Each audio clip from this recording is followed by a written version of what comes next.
సంగారెడ్డి జిల్లా అమీన్పూర్ పిల్లల మృతి కేసు మిస్టరీ వీడింది. తల్లే ఈ దారుణానికి ఒడిగట్టిందని తేలింది.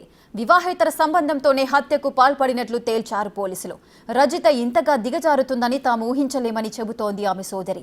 పిల్లలను తమకిచ్చినా పెంచుకునే వాళ్లమని చెబుతున్నారు. గత 3 నెలల నుంచి రజిత సరిగ్గా ఉండలేదంటున్న ఆమె సోదరితో మా ప్రతినిధి Sujatha face to face. Patancheru అమీన్పూర్లో 4 రోజుల క్రితము రజిత తన పిల్లలకి విషం ఇచ్చి చంపినటువంటి ఘటన చోటు చేసుకుంది. మొదట పెరుగన్నం తిన్నాక చనిపోయారు అని చెప్పేసి అనుకున్నప్పటికీ పోలీస్ ఇన్వెస్టిగేషన్లో రజితనే విషం ఇచ్చి పిల్లలకి చంపినట్లుగా రజితనే ఒప్పుకుంది. ప్రస్తుతం రజిత అక్క ఉన్నారు, తనతో మాట్లాడదాము. రజిత ఎలా ఉంటుందమ్మా? ఫస్ట్లో అయితే బాగానే ఉన్నది మేడం, మరి ఇప్పుడైతే ఆమె ఎట్లా మారిందో తెలియదు. ఫస్ట్లో అయితే మంచిగా ఉన్నది, మంచిగా చేసిండ్రు. పిల్లలు చిన్న ఉన్నప్పటి నుండి నేనే పెంచిన, ఇంత ఉన్నప్పుడు నా దగ్గర ఉన్నారు, మా ఇంట్లో బాగానే పెరిగిండ్రు. ఒక సంవత్సరం అయ్యా మేడం వాళ్ళు మా దగ్గర మాట్లాడతలేరు. సంవత్సరంకి వెళ్ళి మాట్లాడతలేరు కదా, మాట్లాడకుంటే మాట్లాడకపోతే వాళ్ళ బతకాలు బత్తే సార్లు మాకు అనుకున్నాను, మాట్లాడలేదు కూడా మాట్లాడలేదు. నాకు ఆపరేషన్ అయినా కూడా ఒకసారి కూడా మందలు ఏళ్ళ దగ్గరకు రాలేదు. రాకపోయినా సరే వాళ్ళు బత్తే చాలనుకున్నాం, కానీ పిల్లలు అయితే మంచిగా ఉన్నారు మేడం, సంపేది లేకుండే. మా దగ్గర వదిలేసిపోయినా మేము జాక్కుంటుంటాం. మేము 6 మంది అన్నదమ్ములం. 6 మందిలో ఎవరింట్లోనైనా పెరుగుతుంది మాకు.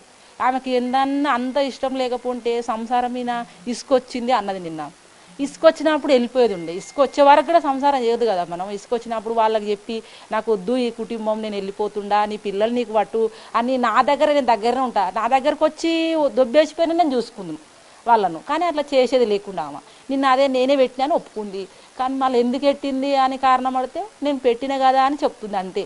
అదే ఎందుకు పెట్టినావు, ఏ షాప్లో తెచ్చినావు, ఆ షాప్ గురించి చెప్పు, మేము పోయి అడుగుతాము, మేము మాట్లాడతాము, వాళ్ళని తెచ్చి మేము లోపల వేస్తాం, నేను తీసుకుపోతాం బయటికి అన్నా కానీ నేను పెట్టిన అంతే ఇంకా అంటుంది. నేను ఎన్నో అన్నా, నేను జాగ్రత్త కదా పిల్లలకి ఇంత పెద్దగా వేసి ఒక మాట నాకు చెప్పినా నేనన్నా వస్తుంటే కదా, చూస్తుంటే కదా, లేదు శిరీష నాకు ఈ బాధ అయింది, మీ బావకి ఇట్లా అంటున్నాడు, మరి రా అని పిలిచినా నేను మీ మరిది వచ్చి మాట్లాడుతుంటే, అట్లా కాకుండా కూడా నువ్వు ఆమె వెళ్ళిపోయినా బాగుండు కదా. మా దగ్గర విడిచిపెట్టి పిల్లలు 3 పిల్లలు పానం తీసిందంటే మాకు కూడా బాధనే ఉంటుంది కదా మేడం. అదే మేము మాట్లాడినా అదే చెప్తుంది, నేనే పెట్టినా అంటుంది. మరి అంతకు మొన్న ఫస్ట్లో ఏమో ఆమె హాస్పిటల్లో పోయి అడుగుతానేమో పెరుగన్నం అన్నది. ఏం తిన్నావాక అంటే పెరుగన్నం అన్నది. ఏం తిన్నామంటే పెరుగన్నం అన్నది. పెరుగన్నం డేట్ అయిపోయింది అంటే డేట్ అయిపోలేదు, పెరుగు ఉంది డేటు పోలీసులు చెప్పిరని నేను కూడా అన్నగానే పెరుగన్నమే అన్నది. ఇప్పుడు రోజులకు పెరుగన్నమే అన్నది. నిన్న పోయి అడిగితే నేనే పెట్టినా ఇస్తామని చెప్తున్నాను. అంటే ఆ రోజు ఇక్కడికి వచ్చినప్పుడు పిల్లలు 3 కూడా ఇద్దరు హాల్లో, ఒకరు హాల్లో, ఇద్దరు అక్కడ పడుకొని ఉన్నారు. అంటే అసలుకి ఎప్పుడు అనుమానం వచ్చింది తన మీద? ఎప్పుడన్నా గతంలో అనుమానం వచ్చింది? నాకైతే గౌతమ్ ఎప్పటికీ ఇప్పుడు వరకు ఎప్పుడు అనుమానం రాలేదు మేడం. ఈ 3 నెలల క్రితం అట్లా మారిందంట, కానీ ఎప్పుడైతే మాకు అట్లా అనిపించలేదు. మళ్ళీ ఇప్పటికి ఈ 3 నెలలు మారిందంట, కానీ ఎప్పుడు బాగానే ఉన్నది. ఆయన వీళ్ళ గల్లీకి వచ్చినాక నేను రాలేదు మేడం. ఈ గల్లీకి ఈ రూమ్లోకి వచ్చినాక మాకు గొడవ అని నేను నిన్నడు రాలే. అక్కడక్కడ ఉన్నప్పుడు గొడవలు లేనప్పుడు పోతుంటే జరసేపు మాట్లాడుతుంటే అది అక్క ఇది అక్క అని ఏదో సరదాగా మాట్లాడుతుంటే వస్తుంటే, ఇప్పుడు ఈ రూమ్లోకి వచ్చిన కాంటి ఆమె నా దగ్గర మాట్లాడతలేదు. నేను రూమ్ సైడ్ కూడా రాలేదు. పిల్లలు కూడా నా దగ్గర మాట్లాడకుండా చేసిండ్రు. అప్పుడు పిల్లలు మాట్లాడుతుండ్రు చిన్నమ్మ అని, పిల్లలు కూడా మాట్లాడతలేరు. మాట్లాడకపోయా పిల్లలైనా అలానే మంచిగా బతని నేను రూమ్కి వెళ్ళి కూడా రాలే మేడం. ఎన్నడు ఎందుకు జరిగింది మీ మధ్య అసలు గొడవ? అంటే భూమి గురించి మేడం. భూమి ఆస్తి పంచుకున్న వరకు మా బావ అదొరుతుంటే మా ఆయన కోపం వచ్చి అరిచిండు, నువ్వేందన్న మధ్య పుల్లలు పెడతావు, సైలెంట్గా ఉండలేవా, పంచుకుందాము, నీ మాది పంచుకుంటే కష్టం చేసినావు కదా, నీ వాళ్ళకి వీళ్ళకి మా చిన్న మాటికి మా దాంట్లోకి వెళ్ళి గుంట ఇయ్యమన్నాడు. నేను కష్టపడ్డా, మస్తు కష్టపడ్డా, నాది నేను చేసుకున్నా, ఎందుకన్నా నువ్వు పుల్లలు పెడతావు, నువ్వు సైలెంట్గా ఉన్నా, దాంట్లోనే అరుచుకొని మా సైలెంట్ అయిపోయారు వీళ్ళు. అయిపోయారు, ఇక మాట్లాడతలేరు. మాట్లాడుకుంటే వాళ్ళ బతకాలి అనుకున్నాం, కానీ ఇట్లా చేస్తారని మేము అనుకోలేదు. వాళ్ళకి ఆ రోజు ఇక్కడికి వచ్చినప్పుడు కూడా పెరుగన్నం తిన్నారు, నేను కూడా తిన్నాను, కడుపులో నొప్పి వచ్చింది, ఇదంతా కూడా మీ బావగారికి చెప్పారా అని చెప్పారు. అంటే ఆమె నిజంగానే తినలేదు తింటే ఇసం తింటే 10 నిమిషాల్లో బయటకు వస్తుంది మనిషి. ఒక మినిమం ఒక రోజైనా పడుతుంది కదా మనకి ఇసం తినప్పుడు. ఆమె ఒక 10 నిమిషాల్లోనే మాట్లాడింది మేడం. మంచిగా నేను పోతే మాట్లాడింది నా దగ్గర. ఎట్లుంది అక్క, ఏమైంది అంటే మళ్ళీ అన్నది పిల్లలు బాగుండరా అని అడిగింది నన్ను. అంటే పిల్లలు బాగుండరు, ఆడుతున్నారు, నీకు ఏమైంది, ఎట్లా అయింది అంటే కూడా నేను పెరుగన్నం తింటే ఇట్లా అయింది అన్నది. ఆడికైనా అడిగిన పెరుగన్నం తింటే అట్లా ఎట్లా అవుతుంది అక్క, పెరుగు మేము కూడా తిన్నాం కదా నైటు అంటే తెలియదు నాకు పెరుగన్నమే తిన్నా అంటే ఆ పెరుగు తెచ్చి నేను 5 రోజులు ఫ్రిడ్జ్లో పెట్టాను. అది 5 రోజులు వారం రోజులు ఫ్రిడ్జ్ పెట్టినా కానీ అట్లా కాదు కదా అన్న. నేను ఆడికైనా ఆ డాక్టర్ని కూడా అడిగిన, పెరుగన్న తింటే కదా సార్ అంటే పెరుగన్న తింటే అట్లా ఎందుకు అవుతుంది అమ్మా, అంతే వాంతింగ్ అయితే లేకపోతే చక్కెర వచ్చినట్టు అవుతుంది, ఏదో ఒకటి అవుతుంది, అది అయితే కాదు కదండి. పిల్లలకైతే బురుగు వచ్చింది కదా మేడం. పెరుగన్నం తింటే అట్లా ఎట్లా బురుగు వస్తుంది, పిల్లలకు బురుగు వచ్చింది. మరి నేను నాకు 3 గంటలకు ఫోన్ చేసిరు గల్లెలు, ఇట్లా అయ్యింది, పిల్లలు పిలిస్తే పలుకుతలేరు, జర రా అని పిలిచిరు. మీ అక్కకు సీరియస్ ఉంది, వెళ్ళిపోయింది మీ అక్కకు హాస్పిటల్ అన్నారు. నేను వచ్చి రాగానే పిల్ల అడవిలో ఇలా వండింది, హాల్లోనే వండింది.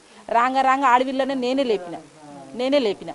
అమ్మ మధుప్రియ డాక్టర్స్ తో మాట్లాడినప్పుడు ఏం చెప్పారు? ఆమె పాయిజన్ తీసుకుందని చెప్పి అప్పుడు ఏం చెప్పలేం మేడం, ఇంకా ఇప్పుడైతే ఏం చెప్పాను, తర్వాత చెప్తాను. నేను గజ్జర సేపు మాట్లాడినా, ఆ డాక్టర్ నువ్వు బయటికి వెళ్ళిపో నువ్వు అని అన్నాడు. బయటికి వెళ్ళిపో అన్నమాట. నేను బయటకు వచ్చి నేను ఇంకా మళ్ళీ పిల్లల దగ్గరికి వచ్చిన మేడం. ఇక నేను ఫస్ట్ పాపను వచ్చి లేపిన, రాగానే లేపితే పిల్ల అప్పటికే నురుగా కక్కింది. నేను అప్పటికే భయం అయి బయటకు పోయి నేను మొత్తుకున్నా. పిల్ల చనిపోయింది, ఇక బతకలేదు పిల్ల అంటే మా ఆయన లోపల చూస్తే ఆ పిల్లలు కూడా చనిపోయారని మా ఆయన వచ్చి మొత్తుకున్నాడు. మాకైతే ఫస్ట్ అనుమానం ఏం లేకున్నది మేడం. ఈ 3 నెలలు ఆమె ఎట్లా మారిందో మాకు తెలియదు మేడం. మరి ఇక మేము దగ్గర లేము. ఏం వేరే ఒక ఫ్రెండ్ పరిచయం అయ్యాడు, తన క్లాస్మేట్, పార్టీకి వెళ్తే అతనితో వెళ్ళిపోవడానికి ఇదంతా చేసిందని కూడా అంటున్నారు. వాస్తవం అంటున్నారు కానీ నాకు అదే చెప్తున్నా, ఈ 3 నెలలకి ఇద్దరికి ఏం జరిగిందో తెలియదు. ఇంకా మా బావ అడిగితే మా బావ నాకు తెలియదమ్మా, నాకు కూడా అంత అనుమానం రాలేదురా అన్నాడు. మరి నిన్ను అడిగితే మా ఆయన నుండి నీకు తెలియలేదన్న, ఇంతనన్నా నిగపెట్టలేదంటే నాకు అంత అనుమానం రాలేదురా, నా పెళ్ళమే కదా అనుకున్నా, కానీ ఇట్లా చేస్తుందని నేను అనుకోలేదు కదా అని ఆయన అంటున్నాడు. ఏం చేస్తుంది రజిత? ఏం చేస్తుంది ఆమె ఇన్ని రోజులు ఖాళీనే ఉంటుండే మేడం, ఖాళీనే ఉంటుండే. ఇప్పుడు 2 సంవత్సరాలు గిడ స్కూల్ ఉంది, ఎక్స్పీకిస్లో చేస్తుంది. 2 సంవత్సరాలు ఆమె టీచర్కి చేస్తుందంట. ఆ టీచర్కి చేసింది మాకు తెలియదు, జాయిన్ అయింది నాకు తెలియదు. చేస్తుంది అంటే వేరే వాళ్ళు అంటేనే తెలిసింది చేస్తుంది, మీ ఆర్ఎల్ డ్యూటీ చేస్తుంటే చేసుకొని బతకరిగా చేసుకుంటుంది మేము అనుకుంటున్నాం, కానీ మాకు ఇట్లా చేస్తుందని మాకు తెలియదుగా మేడం. పాపకు 10 సంవత్సరాలు, బాబుకు 11, ఆయనకేమో 9 సంవత్సరాలు ఏమో అంటున్నారు. చిన్న బాబు. పిల్లలు అయితే బాగా ఉన్నోళ్ళు కదా వాళ్ళకు, పిల్లలకు సంవత్సరం తేడా మేడం వాళ్ళకు. అట్లా జరిగింది అలా. అయితే రజిత ఈ 3 నెలల నుంచే మారింది. అంతకు ముందు కుటుంబ సభ్యులతో బాగానే ఉండేది, ఎక్కడ గొడవలు ఉండేవి కాదు అని చెప్తున్నారు. రజిత పిల్లలతో చాలా బాండింగ్, అంటే వాళ్ళ అన్నయ్య ఉన్నాడు, తనతో మాట్లాడదాము. ఆ పిల్లలు 3 చాలా చిన్న పిల్లలు, పాయిజన్ ఇచ్చేసి చంపేశారు. అసలు ఆ పిల్లలు ఎలా ఉండేవాళ్ళు? తమ్ముడు చాలా మంచోళ్ళు, మా చెల్లి కూడా చాలా మంచిది, అందరు మంచోళ్ళు. రోజు స్కూల్ నుంచి వెళ్తే హాయ్ అన్న చెప్తారు, అంతే. అంటే చెప్తూ ఉంటారా, అన్న నేను మంచిగా చదువుకుంటాను, ఇలా నేను మంచి ఆఫీసర్ని అవుతాను అన్న, లేకపోతే నేను మంచిగా ఇట్లా ఇంజనీరింగ్ అట్లా మాట్లాడుతూ ఉంటారా? ఆ పిల్లలు ఎట్లా యాక్టివ్గా ఉంటారు? ఇన్ని రోజుల నుంచి మేము మాట్లాడలే వాళ్ళ దగ్గర, వాళ్ళు మా దగ్గర మాట్లాడలే. రోజు నేను స్కూల్ నుంచి వస్తాను కాబట్టి వాళ్ళు చెప్తారు హాయ్ అన్న, అంతే. ఇంకా వాళ్ళు ఏం చెప్పారు, ఇట్లా నేనేం చదువుతాను మంచిగా చదువుతానో వాళ్ళు ఏం చెప్పారు. అంటే ఈ మధ్య మీరు మాట్లాడుకోకపోయినప్పటికీ మీకంటే చాలా వయసులో చిన్నవాళ్ళు కాబట్టి ఆ బాండింగ్ ఉంటుంది కదా, పుట్టినప్పటి నుంచి మీ ఇంట్లోనే ఎక్కువగా ఉండుంటారు. సో ఎట్లా ఉండేవాళ్ళు వాళ్ళు? చాలా మంచిగా ఉండేటం, మాతో మంచిగా ఆడుకునే వాళ్ళు, చాలా ఎంజాయ్ చేస్తుంటే. చాలా మిస్ అవుతున్నాం వాళ్ళని కూడా. మా పెద్దమ్మ ఎందుకు చేస్తుందో నాకు తెలియదు, అలా చాలా ఏడుపు వస్తుంది నాకు కూడా.